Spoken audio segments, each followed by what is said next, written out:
Well, we're going to talk about a lot about what happens on a label. But first, the idea that when Kaylee asked me to set up another aromatherapy talk, is I did one last November that was like a 101 basics. I've included some of that information tonight, and you are more than welcome to stop me and ask me anything. There are no silly questions. My background is I'm completing a master's in science of aromatherapy from an accredited university.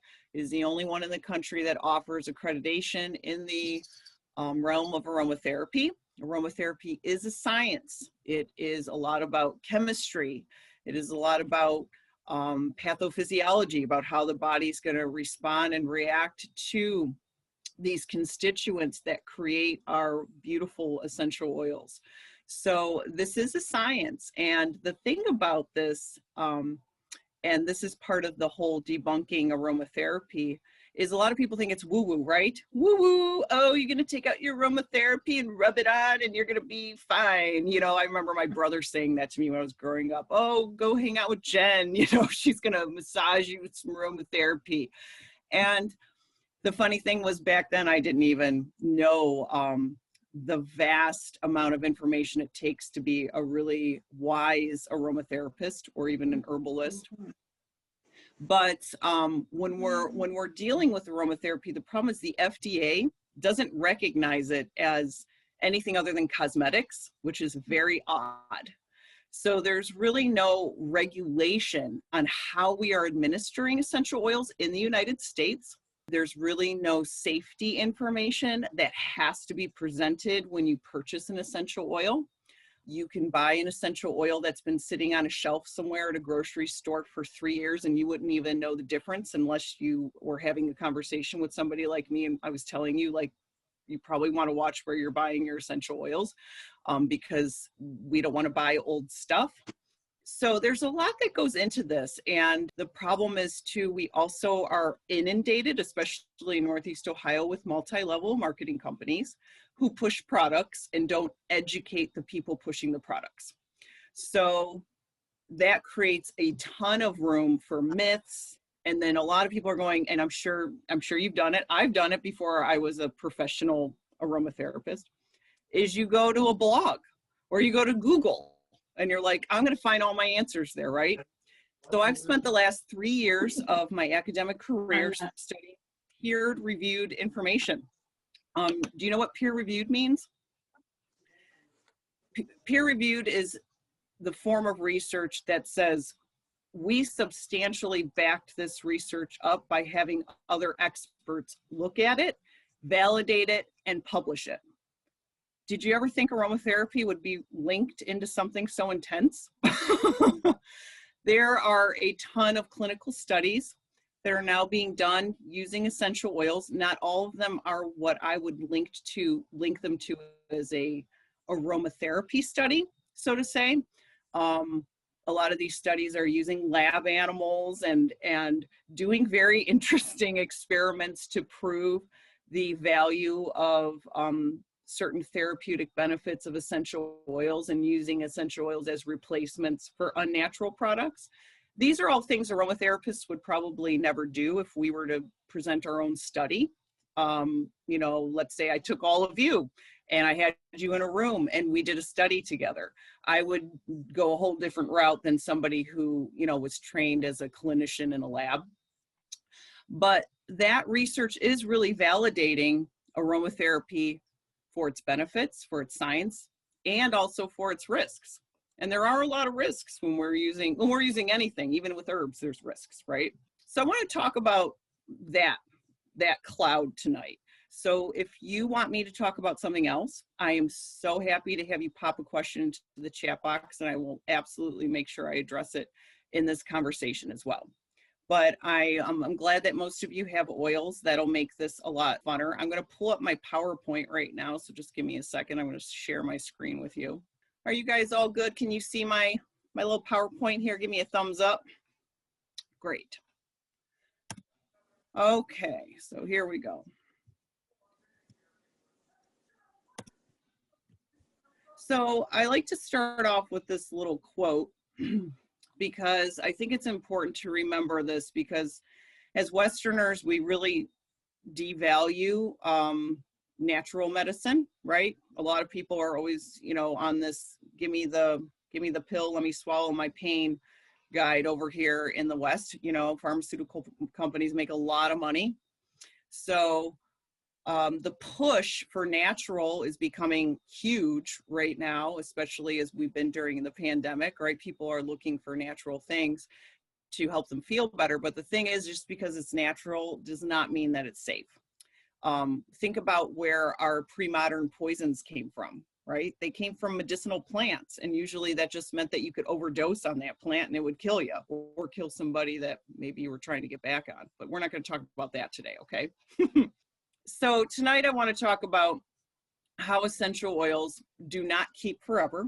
Okay, you can't keep these things sitting in your medicine cabinet for 20 years. They do. We're going to talk about how there's a myth that says they go bad. They don't really necessarily go bad. They just sort of become a dud. Yes, they can cause serious adverse reactions, and I'm going to pull up a website that shows some pictures of those reactions. And that it is a science, and it's not it's not woo-woo new age stuff. And no, they cannot cure cancer. There's a lot going on right now with people saying that essential oils can cure cancer. Yes, Barb, they should be refrigerated. I am going to talk a lot about storage for you guys too, because I think that's really good information for anybody who has essential oils in their house.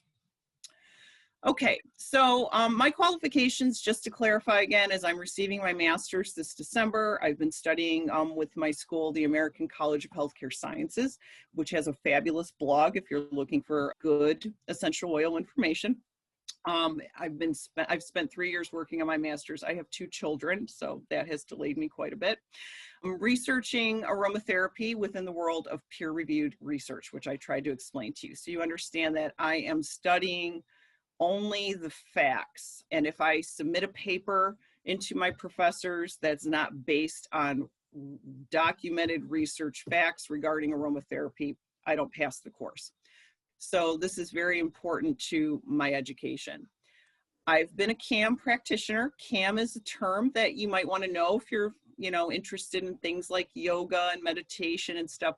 CAM means Contemporary Alternative Medicine Practitioner. So I have been a yoga practitioner and professional for 15 years. I developed my own form of yoga therapy, and I've also been certified in Thai massage. I'm also a doula. I love to work with pregnant goddesses. Those are just some of my other passions. I volunteer for the Alliance of International Aromatherapists right now as the Midwest Regional Manager. So I am constantly surrounded by really great people who are really involved in the science of aromatherapy. I actually work in that organization with a lot of nurses. A lot of nurses have taken aromatherapy and gotten it instilled into hospitals and into actual hospital systems, which has been fantastic for the positive growth of aromatherapy. And then I'm also part of the research committee for the internationals, or the Alliance of International Aromatherapists as well. And we're always trying to look for up-to-date current research to educate ourselves on. Different types of diffusers. Yes, we can briefly talk about that. No problem. You got it. Okay. So what is aromatherapy? Well, before you started this discussion, if we were in class together, I might have asked you to write your definition down even and discussed it for a moment. But we'll make this part a little bit faster. If we break up the word aromatherapy, you get the term aroma, which is a noticeable, oftentimes pleasant, we would hope, smell. And then therapy, meaning healing. So we are here to administer healing aromas. But if we're talking about aromatherapy as a science, it's better off known as the use of aromatic plant materials in the form of essential oils and the extracts to support and promote the balance of physical, mental, emotional, and spiritual health. So it's really important that even though I'm getting a science degree, that everybody understands we still do study the energetics a lot, the stuff that you can't really prove because it is energetic. The stuff that says we know that a certain essential oil like frankincense, which is coming up on the holidays, frankincense is brought up a lot at this time of year. really makes people feel good in their minds. It's a very uplifting oil. It's a very spiritual oil. It's got a lot of history to it. So, you know, we connect to that as human beings as well. When we're not being human doings, when we're being those human beings, we really connect to the energetics of things. So even though I don't have the proof to tell you that frankincense is a great oil to use during meditation, right? There's a lot of oils that are really good for using meditation. Frankincense comes up a lot because people believe that it really massages the energy of what you might even call your crown chakra. People say frankincense is connected to the angelic realm. These are very subtle body things that we have no proof of, but so many people agree with it. So then it becomes sort of our own experiential evidence. So we study that too. What is an essential oil exactly? So this is important because what you're holding in your hand is a ton of plant matter that has been distilled into a little itty bitty bottle of plant power. And I think the biggest misconceptions lie that this is not herbs that you're holding, okay? If you were to go outside in your yard, I'm sure you probably have some sort of herb growing in your yard, or weed even, right?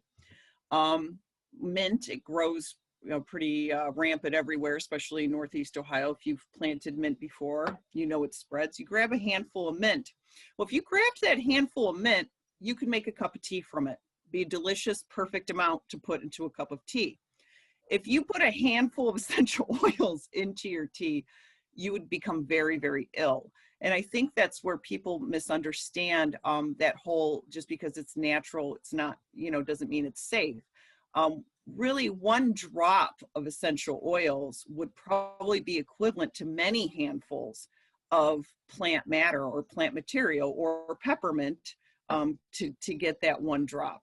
So we don't want to be administering a ton of essential oils at all times during our lives. And I'm going to talk to you about that because we don't need a lot of essential oil for it to create an effect, which is awesome, which makes it actually a very affordable CAM therapy, contemporary alternative therapy.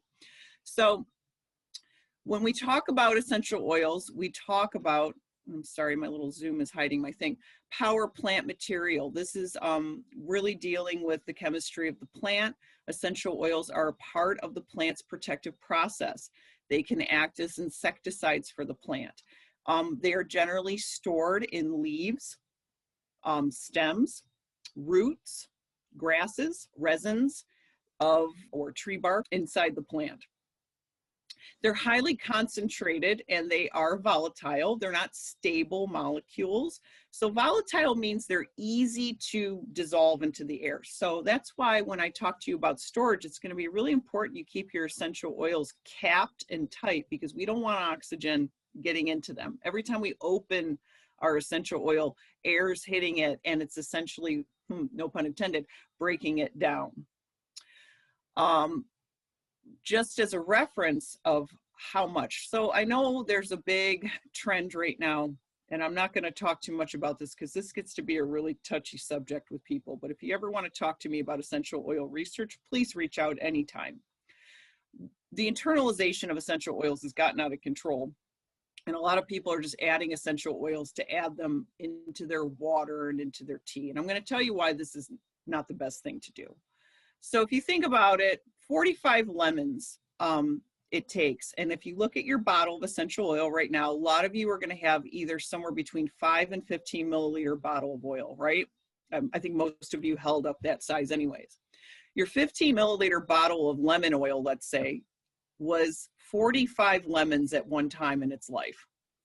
So if there's 20 drops in a milliliter of a milliliter of essential oil, that's a third of a lemon in each drop of essential oil. Would you ever put a third of a lemon into your water or your tea? Sometimes I cut a lemon in half and I'll shove it into a glass of water.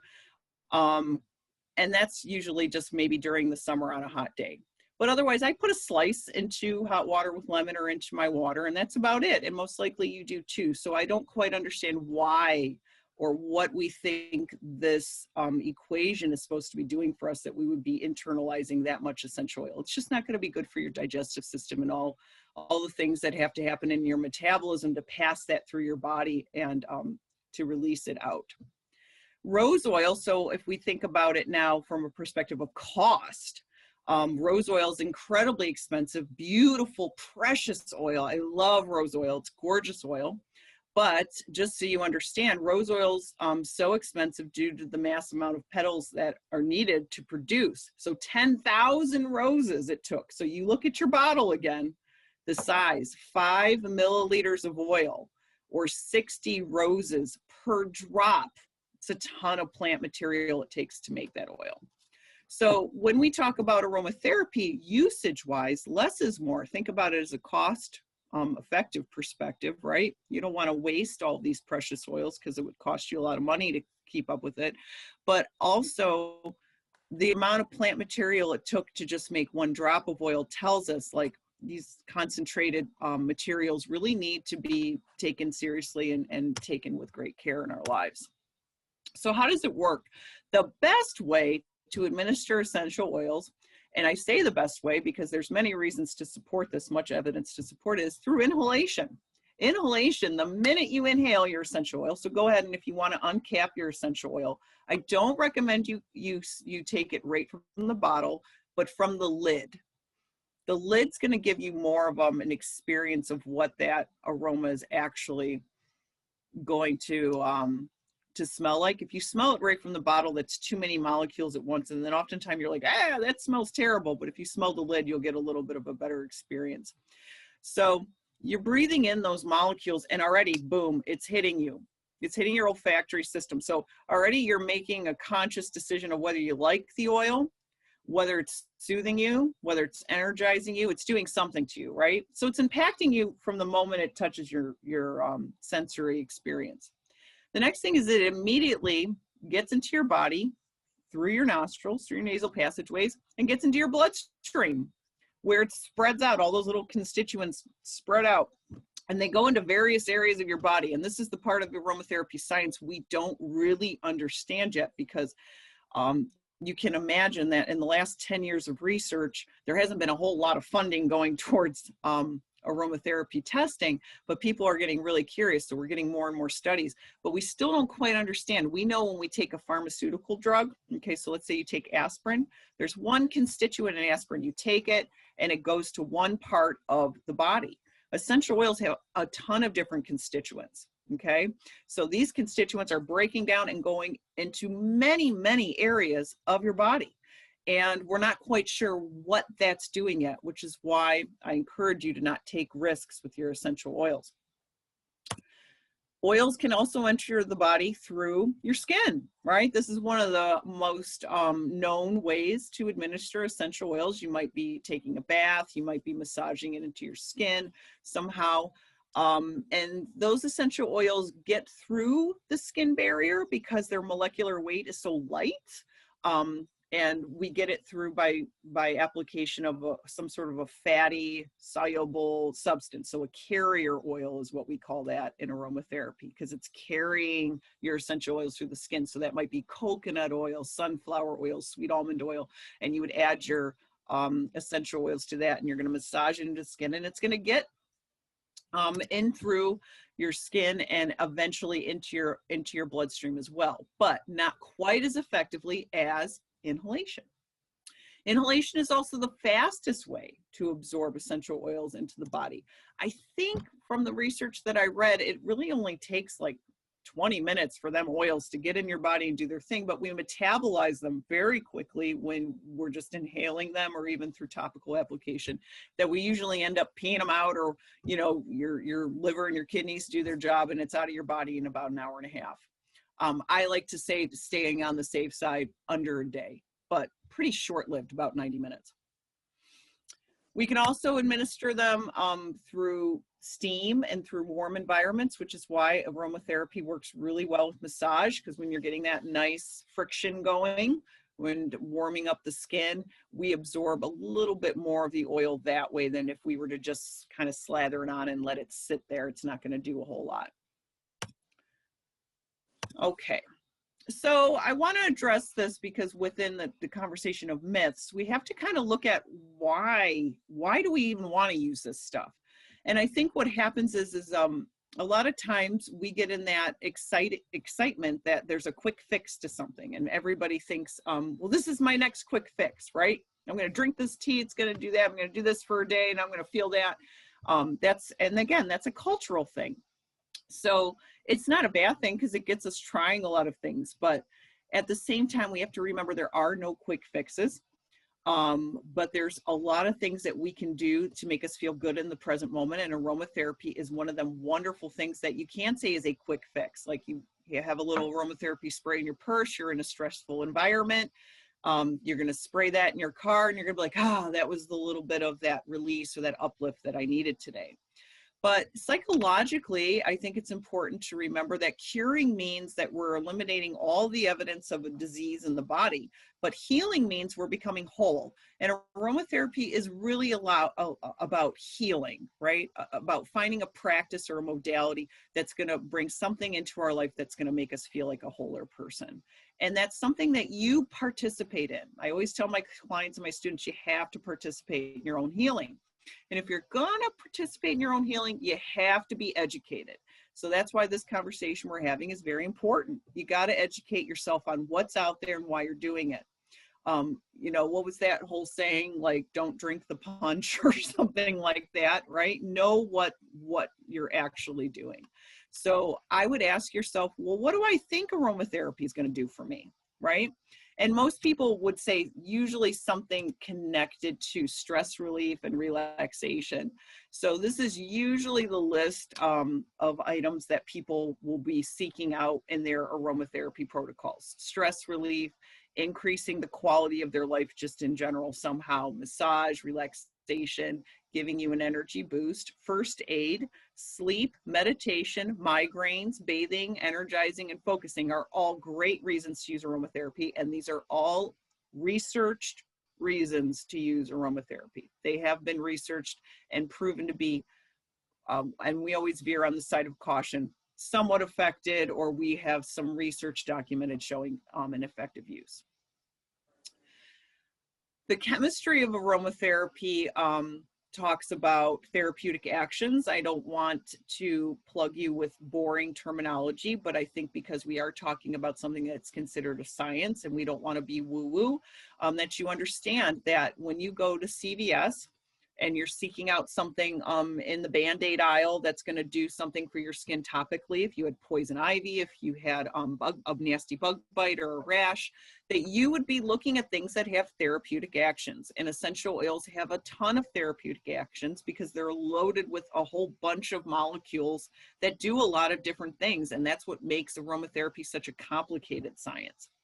So just some of the things that are pretty common and found in your essential oils are things that fight common pathogens. So a lot of your essential oils have properties, and I'm not saying they cure everything, and I'm not saying that it's going to be the cure-all for every cold and flu that passes your way, but they do have constituents that aid in antiviral properties, antimicrobial, and antibacterial. They aid with depression. They aid with digestion. They're analgesic, which means pain relieving. So they're great to be put topically in the skin if you have muscular aches or skeletal aches. They are antispasmodic, which is why we love to use them in our diffusers around cold and flu season, because what happens? You get a cough, right? And what's a cough? It's a spasm. You also get digestive spasms in your gut. And sometimes we make a topical ointment to massage on top of the skin for our bellies, which is safer than ingesting an essential oil.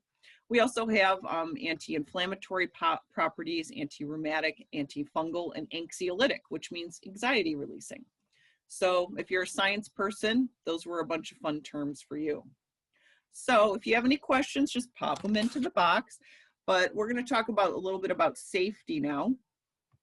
So I want to talk to you about your little bottle of essential oil, your little bottle of power, and how you apply it to your skin.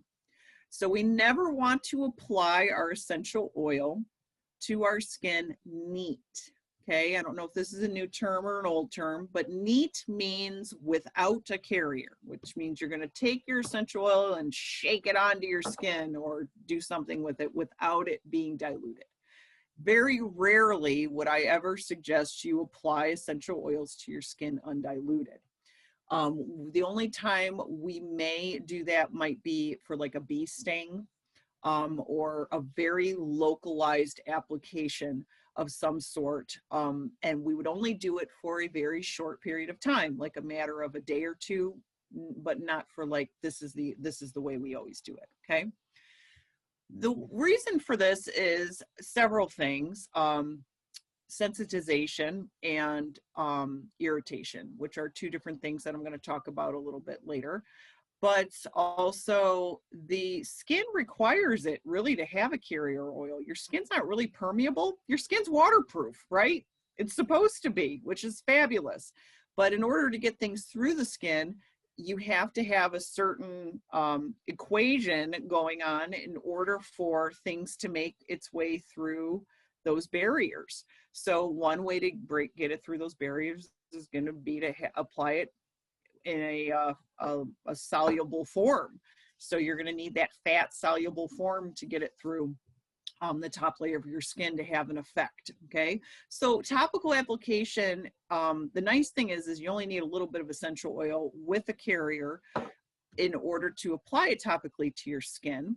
And that would probably be for wound healing. That would be for, again, bites, irritations of some sort, bruising, your first aid type stuff, or even just your regular old massage. Like, hey, I just want to give myself a little squeeze on the shoulders for myself or my loved one, and I'm going to make this this little blend right now with some carrier oil and a couple drops of essential oil. So with inhalation, we want to make sure we're using our essential oils in a well-ventilated area, and usually only 30 minutes at a time. So I would love to hear from you guys on how much essential oil you are using in your diffusers. I would love to, if you could just hold up your hands, like how many drops, like 10 drops, 6 drops, 1 drop. Hold up your hands in front of your camera. Okay, we got 3 drops, 8 drops. Anybody else want to give me what you think? 2 drops. I'm going to go over to my other friends. 5, 6, 7. So you guys are actually very conservative. I'm proud of this group. So yeah, really depending on the size of your little well that you have in your diffuser, most likely you only need to have 4 to 6 drops of essential oil in that diffuser. And you only need to run your diffuser for somewhere between 20 and 30 minutes because I told you inhalation is instant, right? So you don't need to run your diffuser for hours and hours. And actually, to be honest, if you are running it for hours and hours, it's most likely just putting water in the air at that point anyways. There might be some fixative or base oil like patchouli will kind of settle and come out that spout last. But most likely you're not getting a whole lot of benefit from running it longer anyways. But it is considered to be safer to use it 30 minutes at a time, especially because people love to run their diffusers. So if you want to run it a few times a day, I wouldn't even refresh it. I would just run it 30 minutes in the morning, let it stop, run it in the middle of the day, let it stop, and then, you know, before bed. And it's really important you rotate your oils.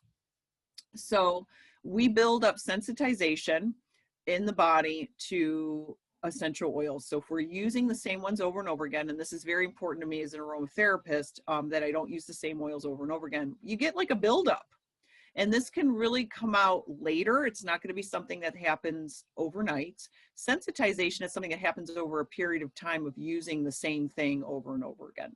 So let's say I used cedarwood every single day, and I use it on my clients, and I massage with it, and I do all these things with it. And then one day all of a sudden I have a weird rash, or one day I'm just not feeling good, and I'm very tired, and I have my blood numbers run, you know, and it's showing some interesting activity in my kidneys.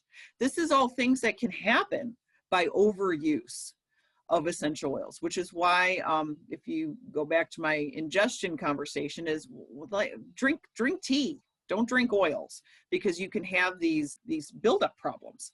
And a lot of people don't understand that because that's really just not something that's out there. So With irritation though, irritation you're going to probably feel right away. So let's say you massage something onto your skin, you know, you went outside and laid in the grass, and a lot of times people are allergic to grass, they break out. It's the same thing with essential oils. You're going to put that on your skin, and within a few minutes you're going to realize, ooh, I'm having an adverse reaction. And that can happen because you either used too much, or you used it improperly and didn't put it in a carrier, or your essential oils are oxidized and old, which is really just happens with citrus oils. It could just be that they were old and they're going to cause you some irritation. Or you yourself just are allergic to it. You know, a lot of people are allergic to the aster family, which is like chamomile. And a lot of people are allergic to the florals. If you're allergic to florals outside, you might not tolerate floral essential oils very well either. So applying that topically or even on inhalation, it might give you a little cough. Some people are sensitive to the 1,8-cineole and eucalyptus. And a lot of people love eucalyptus because they think it opens up the lungs, which it does. It does it's a wonderful expectorant action. Expectorant means that action that helps you cough and get, you know, phlegm out and stuff. But some people are very sensitive to it, especially people with asthma. So these are, again, things you want to consider. And this is the thing, it's not rocket science in a lot of ways. If an essential oil isn't sitting well with you, if you don't feel good after you use it, then don't use it, right? The great thing about essential oils is there's a ton of them, and a lot of them can do kind of the same thing. So if one oil doesn't sit with you well, or even if you just don't like the smell, most likely we could probably substitute it for something else. Dilution is a term that's going to be really important to understand when using essential oils. And dilution says, or I'm sorry, I just pulled up the chat box, and I don't want to distract myself. Dilution means that you're going to want to learn that what's safe for you as a healthy adult is not going to be safe for a child, for somebody who's pregnant, definitely not for an animal, which we'll talk about for a moment too, and elderly. Immune compromised populations should not be using essential oils in the same dilution as me and you would as a healthy adult. So we have to be careful with how much we're administering at a time too. So we want to make sure we understand with dosage, what's considered harmful versus helpful, and what is a recommended daily dose. Barb said, if meds say no grapefruit, should a person stay away from grapefruit oil? And that's a great question, Barb. I know an aunt of mine had to stay away from all citruses due to a medication she was on. So I would say if you are ingesting grapefruit oil, that would probably be a no-no. But what's happening in the distillation process is very different from the digestive process of eating a whole fruit. And there's a lot more acid in our citruses when we eat them than there's going to be in a distilled essential oil. So that is a good question that I don't for certain know the answer to. I would say if you're using it topically through the skin, that you would be taking in such a little amount, if you were following the proper dilution protocols, that you're taking in such a little amount that it probably wouldn't affect anything. But that would just be my educated guess, but not a solid answer. Sorry to be woo-woo on you. No, you do not use a carrier oil, whoever my iPad number 4 is. We don't use a carrier oil in a diffuser. We only use water and the pure essential oils that you have. Lilac. Lilac is not an essential oil. It would be considered probably a hydrosol or an absolute. You saw how much plant material it takes to make rose.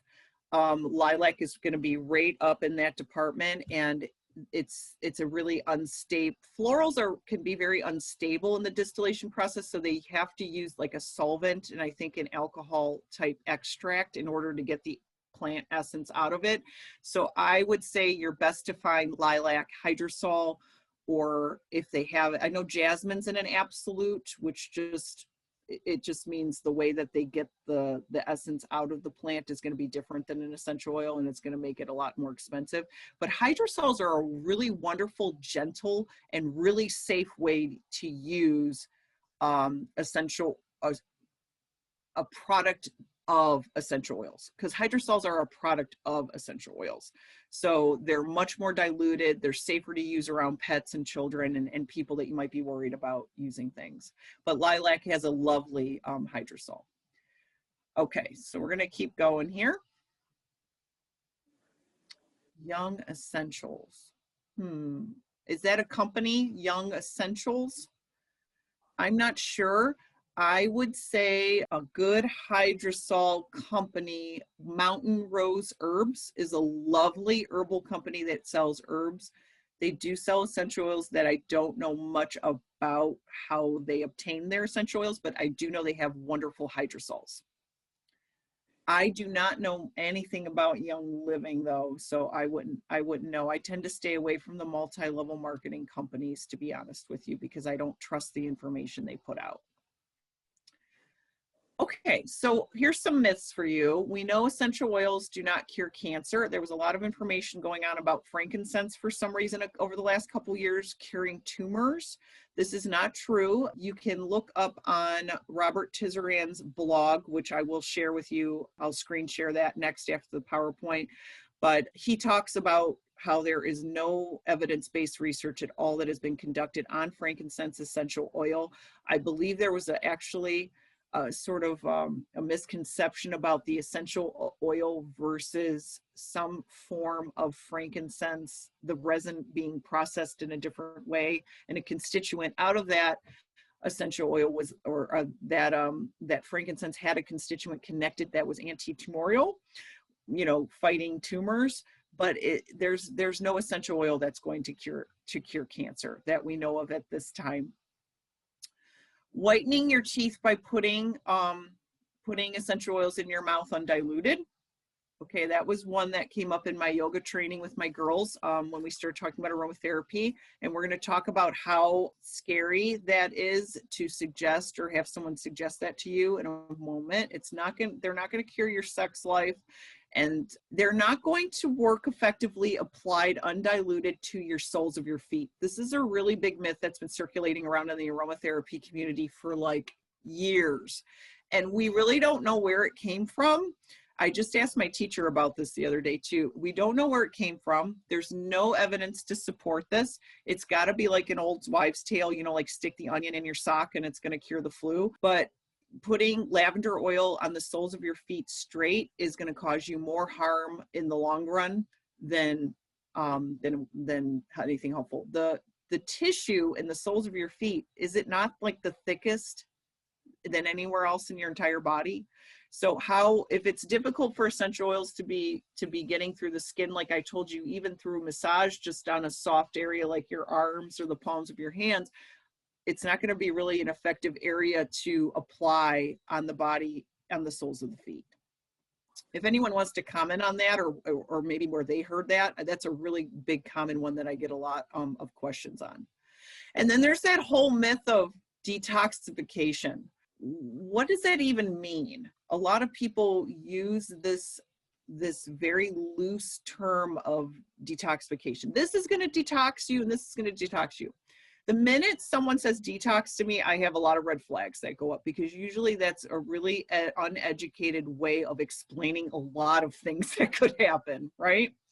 So when we say detox, we definitely want to make sure that if you were using herbs or essential oils or anything, and you had an adverse reaction like a skin rash or something, you would want to discontinue using that product. Even if it was just a topical ointment from your regular pharmacy, right? If it's causing you irritation, it's not helping you. Let's discontinue the use of that product. You're not detoxing. So when people say detoxing, a lot of times what can happen is, like, if you were to start a new diet plan and remove gluten and sugar and flour and everything, you know, that's very popular nowadays to remove from your diet, you will feel sick because your body's like going, whoa, I'm not used to this. And that's a good thing. And that's where people will say you're detoxing. Well, kind of, yes, things are breaking down in your body in a different way. Your digestion's changing and it's causing you to feel a little bit strange, maybe with headachy, maybe a little shaky, maybe you're not able to sleep, maybe you're feeling irritable, but that's like a body chemistry change. So that word, I think, is, I don't know, one of those catch-all words right now that's a little nerve-wracking when you're in my world of alternative therapy. So I don't use the word detox like ever. So be mindful when people do. All right, so this chart is important. So I want you to take a look at this chart. This is a dilution chart that's teaching you, and this is a pretty common chart. I just pulled this from anywhere and I looked at it and the information's fine. So when we're talking about dilution, we are talking about how many, and we'll say for your sake, drops of essential oil should I put into my carrier, which again could be olive oil from the kitchen, sunflower oil, or something like that, in order to make myself an effective topical dose. So when we say dilution, we're always talking about the skin and what's going on top of the skin. So when we are talking about the 5% range, we're usually talking here about our immune compromised community, maybe even pregnancy. I'm very hesitant to say that at all, because a lot of times when people are pregnant or immune compromised, I don't recommend they use I don't recommend they use essential oils. I recommend that they go maybe the herbal route, because we just don't have enough evidence to support yet what is safe and what is not, except for lemon. Apparently lemon is very safe in pregnancy. The 2 to 3% dilution is what we tend to use as healthy adults, which means you might have 2 teaspoons of carrier oil, and you would dilute 6 to 9 drops for, say, your bath, or to massage your entire body. So only 6 to 9 drops for one use for your entire body, okay? Now, if you sit in the bathtub, you're not gonna absorb all that, right? Some of the oil is gonna get stuck to the side of the tub, some of it's gonna go down the drain, and some of it will get administered to your body. If you're applying it topically, it would be very rare that you would apply 2 teaspoons of oil to cover a small area like your forearm, right? It would cover, that 2 teaspoons is multiple uses. You're gonna use that for a couple of days to apply somewhere, let's, maybe to your neck and shoulders if you were doing a little rub or something. So I just want you to get a grasp of how little oil you really need to use to have it be an effective dose. Oops, sorry, I lost that again. All right, so if you go here, there's this myth out there in the world that says, and this is what my students told me, that somebody told them. There was 3 girls who all had 3 different experiences with the same myth. To apply 1 drop of sweet orange oil to each tooth in their mouth to whiten their teeth. Now, I just told you topically, the safest dose that I would recommend for you would be 6 to 9 drops for your entire body. And usually that means you're not even absorbing all of that at once, correct? Well, this company told their salespeople to push 32 drops of essential oils in your mouth, essentially. Like put it on a Q-tip and do this, was my assumption of what some of them were doing. They all admitted to feeling sick after. They all admitted to it causing mouth ulcers and doing all kinds of interesting things. But the thing was, is all 3 of them didn't know each other, and all 3 of them had done this based upon what someone told them to do that would whiten their teeth. So if the average topical dilution here that we talk about is 2 to 3% or around 7 drops, that 32 drops is 80% higher than the recommended on the skin application. And I'm not talking about oral administration, because I'm already telling you not to do it. So that's pretty scary information going on out there. And again, this backs up to the beginning of the conversation where I told you that we are considered cosmetics with essential oils, right? Nobody's overseeing this. No one's saying, well, that's not a good idea or that's not safe, because we don't have that in the United States. But if you go to Europe, it's a different story. It's very different over there how they set up their aromatherapy. So just to ask yourself, because this is how things happen, things get passed down, right? We read something, we saw something, we heard of someone's experience, and we're relaying it. That's what we do as humans, right? It's like playing telephone. And then by the time it gets to the other end of the telephone line, we've all heard what we've heard in a completely different way. So ask yourself, in any situation, is it worth the risk? What's the evidence that supports this theory, and how is the evidence pointing to that it will help me? That's what I urge you to do when it comes with essential oils, because there are so many myths about them right now. So instead, ask yourself, could I use herbs instead when it comes to ingestion or anything that's going to go inside my mouth?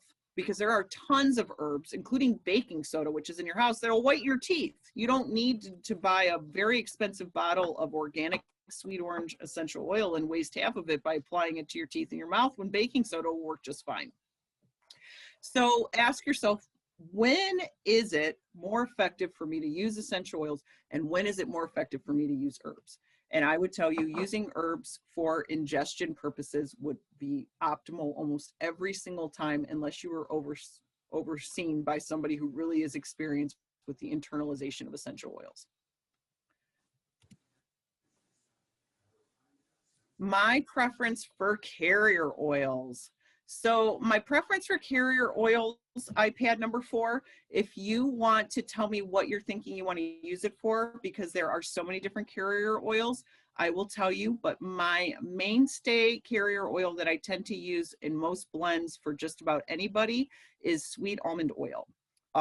Right now it's running a little bit expensive, so I am cutting it sometimes with wheat germ oil or apricot kernel oil. I like sweet almond oil because, for me, as somebody who works with massage a lot, it is very beautiful oil that absorbs really nicely into the skin, but it gives you a nice slip for massage, and it also goes really nice in the bath. Camilla oil, C-A-M-I-L-L-A, is a gorgeous, gorgeous carrier oil, but it is a little bit pricey. But for your use, if you bought a bottle, it would last you plenty of time.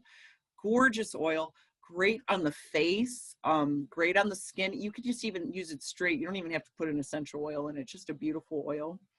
And I'm also playing around with right now, because of the season, cranberry seed oil. And it has a lovely smell to it. And if you add a citrus to it, oh my God, it's gorgeous. So I'll put like a little tangerine and pine, and then some cranberry seed oil into the bathtub, and it's just like so luxurious, and you can make sugar scrubs out of it and stuff. Those are pretty universal things.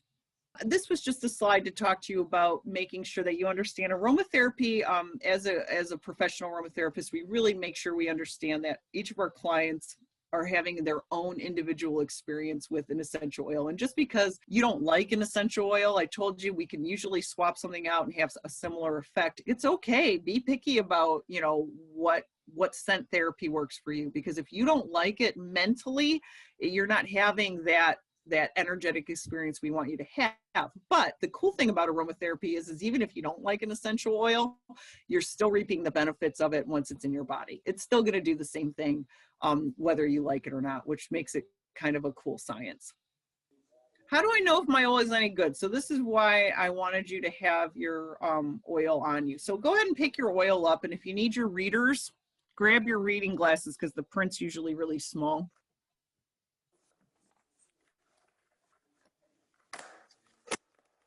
So if you take a look at your bottle, and I have 2 to compare to,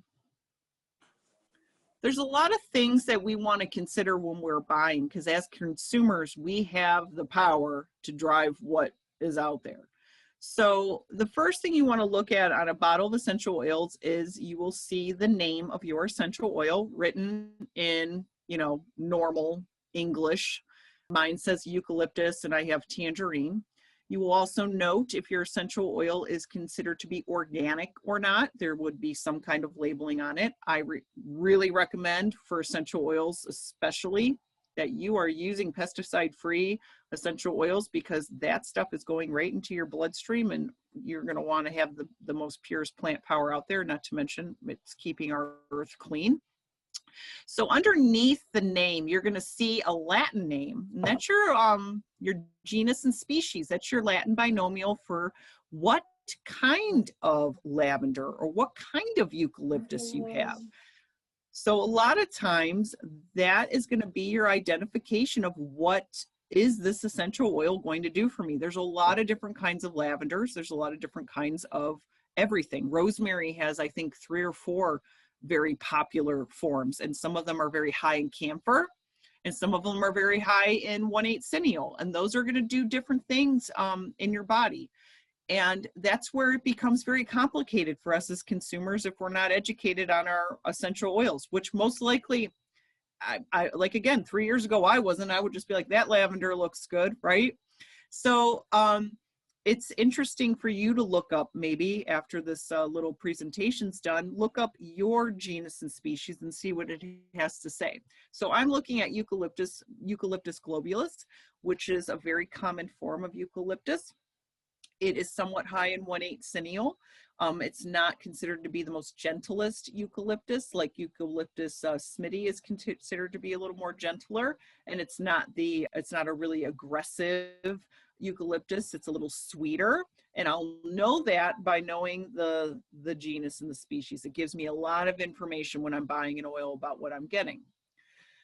Then if you take a look at your bottle, you might see something, or you might not, called a lot or batch number. Does everybody have a lot or batch number? And you are more than welcome to unmute yourself actually at this time. I'm going to stop sharing for a few moments. A lot number or a batch number. It would be really small, and it's going to be unique to your company, but it's going to be a pretty long number. Anybody have a lot or a batch number? Would you have a lot number if it's a blend? No, because the lot and batch numbers are going to be connected to a single note essential oil. Right. Okay, so I'm going to share my screen again, and I'm going to show you why that number is important. So I'm on this website right now called From Nature with Love. I have this exact oil right here in my hand. And if you scroll down, you'll see their little specifications here. So this is another thing I've been studying for the last 3 years in school, is some of these specifications and what they call a GCMS analysis. Now, you don't need to know how to read this, but the important thing is that you know that the company you're buying from is willing to provide it. Because if they're willing to provide it, they're being transparent about how that oil was distilled, where it came from, how old it is, how much was, and how it was tested for authenticity. Because a huge part of essential oils and part of the problem with essential oils is they're adulterated. So I always tell people, if you're a professional runner, you wouldn't run a marathon wearing shoes from Walmart. Don't buy your essential oils from Walmart. Okay, don't buy your essential oils from Home Goods. Buy your essential oils from a reputable place, because again, this is plant medicine. We want to put the best medicine we can in our body. So if you click on one of these, you're going to come up with, and this one's really pretty. Some of these are really ugly and boring, but they really do a nice job of making this look interesting. But the most interesting thing I can point on here for you is this date down here. So this batch of tangerine was distilled on April 22nd, 2019. So this bottle of essential oil is several months, is already what is this bottle of essential oil came from this batch, and it's over a year old, supposedly, according to this at least. But if you go to their spec sheet, it says that essential oil is only good on the shelf for 1 year. So I'm like, so did I buy old essential oil?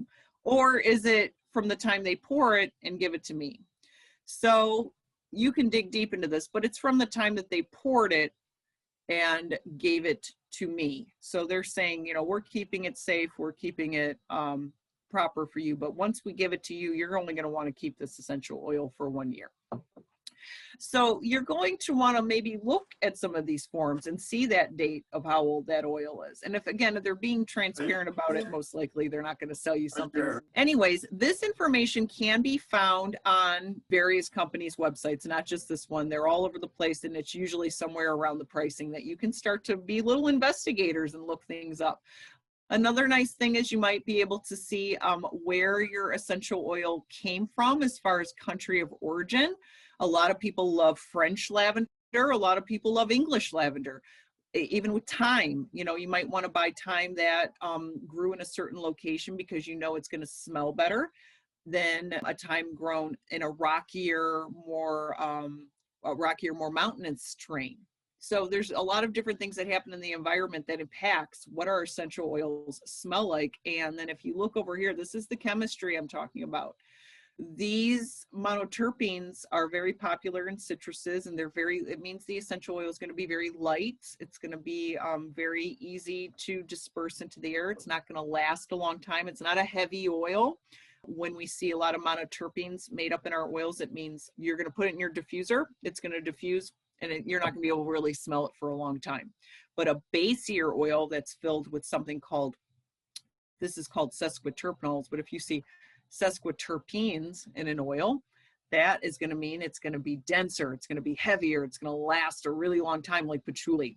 We won't go into that tonight. That would be a whole nother conversation. But I wanted you to be able to see this. Okay, so another thing I wanted you to have a look at was allergic reactions, because I did mention them. And these allergic reactions are usually topically on the skin, and you can see just a low dilution. And this is just common sense. You don't put cinnamon bark and peppermint onto your skin or in your shampoo, because if it gets onto your skin, it can get into your eyes, and they're very, very irritating on the face, especially. One drop in the bathtub probably won't hurt, but definitely on the skin, it's going to hurt. And then somebody who had a little disruption here on her neck. So reactions can happen, and a lot of times they tend to happen from misuse. Extreme reaction probably isn't going to happen just because you're allergic. It's going to happen because you administered it improperly. Okay. This is if I did a Google search. I don't know how accurate some of these are, but you can see that there are some cases of more heavier type stuff. That's just psoriasis. That's not, but this is probably when we talk about phototoxicity, your citrus oils and going out into the sun right after, there are adverse reactions that can happen if you were to use orange, lemon, certain forms of bergamot or bergamot, grapefruit essential oil. Trying to think of what would have mandarin potentially. So if you were to make yourself a nice little concoction, put that on your chest and on your neck, and then go lay out in the sun, something like this might happen.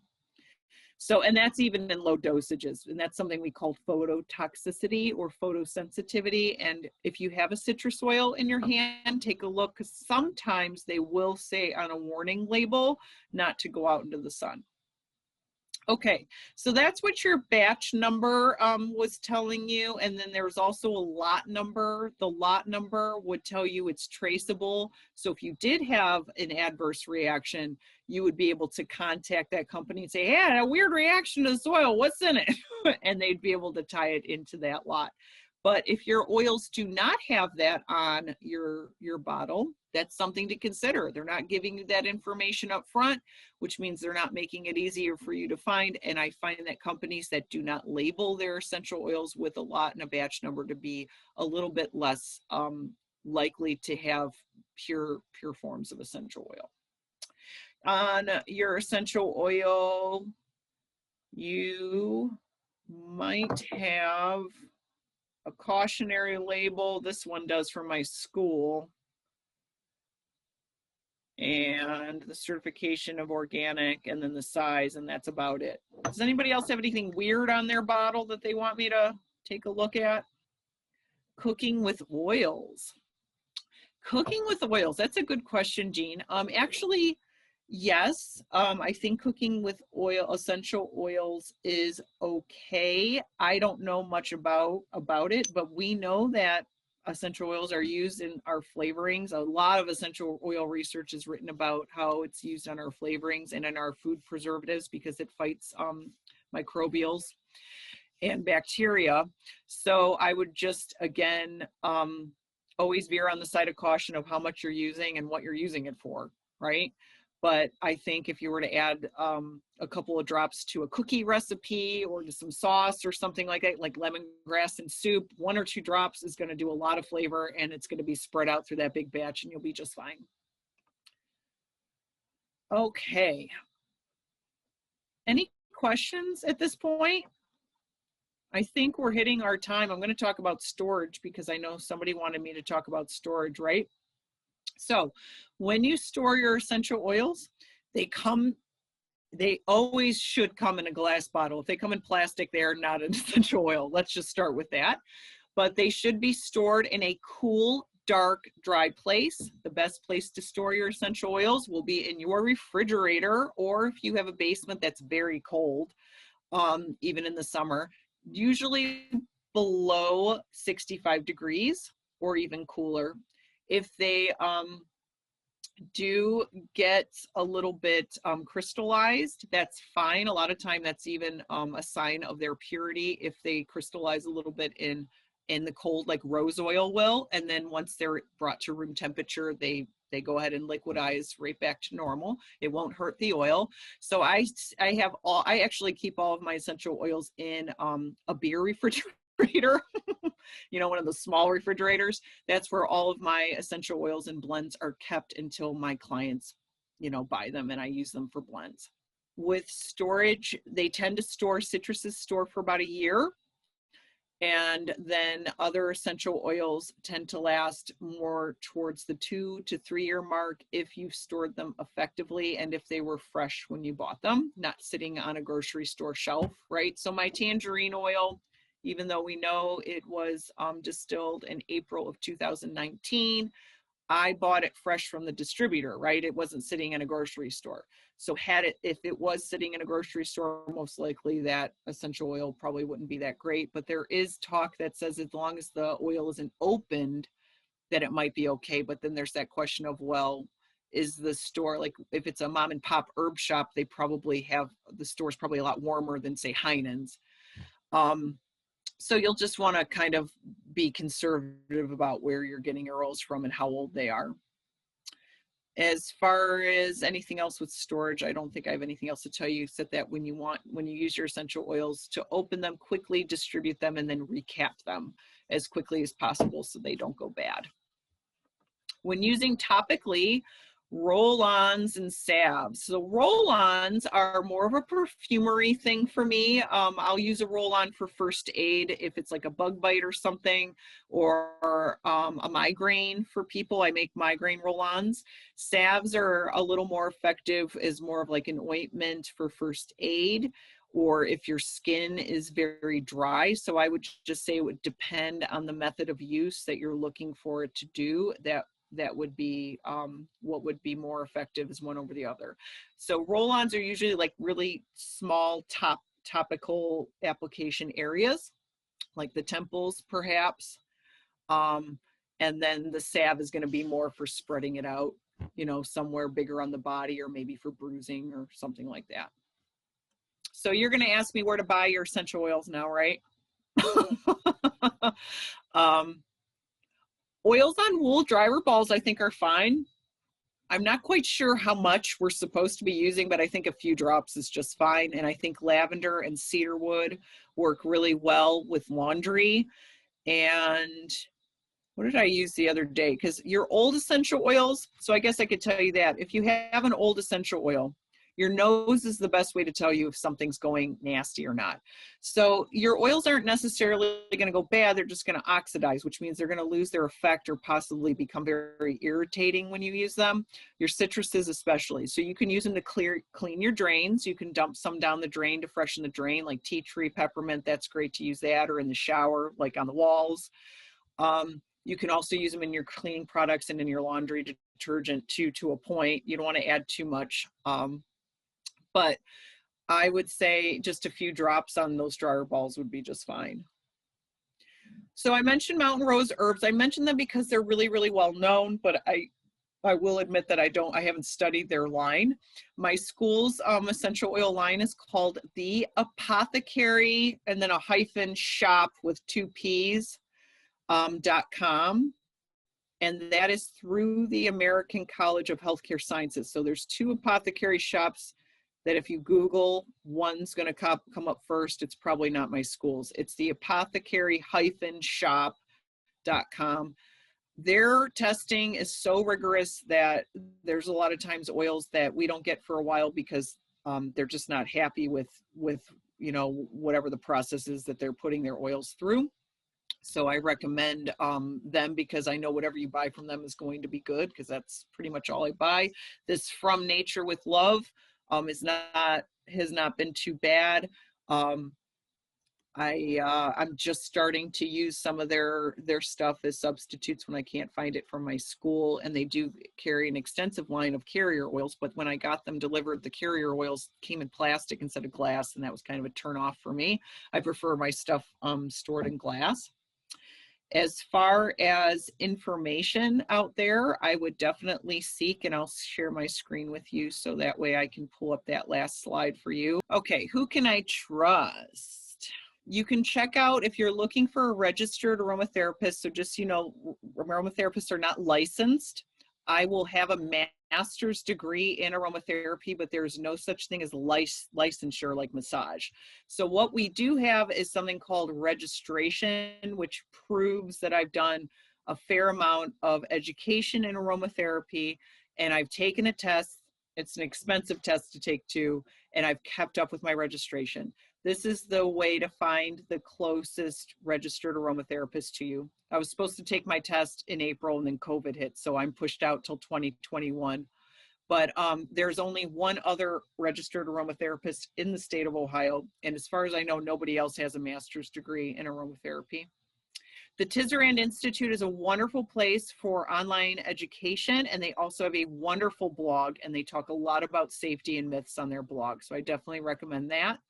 My website is being set up now, and it's heavenandeartharomatherapy.com. But I do have some tutorials on my Facebook page, as well as some free YouTube videos that I set up during COVID because there was nothing else to do. So those are there for you as well. And then my school has a wonderful blog. Oh, I'm sorry, guys. A wonderful blog at www.achs.edu. And you can learn about their programs there, but also a lot about aromatherapy education and what goes into it. And then, of course, their blog is there. So those are some good resources. As far as books go, I do want to comment on that.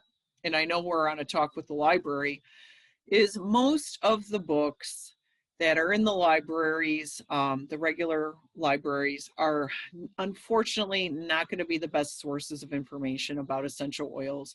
A lot of those books are just not researched well. A lot of the information is unfortunately being passed back and forth. Like the thing about applying straight lavender oil to the soles of your feet is in like 5 of my favorite old school aromatherapy books. And it's everybody's passing it along, but nobody's really backing up the evidence. So my recommendation for authors on aromatherapy is going to mostly on the professionalism of aromatherapy. There's an author called Jennifer Peace Rind, R-H-I-N-D. She's written an extensive amount of essential oil books. I don't know if Kaylee can get those into our library at all, but she's got a fair selection, and everything in her book is really well documented and researched. Tisserand does have a safety book, but it'll put you to sleep at night. I mean, it's incredibly boring. So, I mean, if you want to look up at the first couple chapters are very interesting, but otherwise it's just sort of a textbook. And I'm trying to see what else would be good. Salvador Battaglia. Battaglia has some pretty informal aromatherapy books, and then he also has some pretty professional aromatherapy books. His information is good. He's been doing this for a long time. Sometimes he buys on the side of woo-woo, but I feel like he's got the gusto to back it up.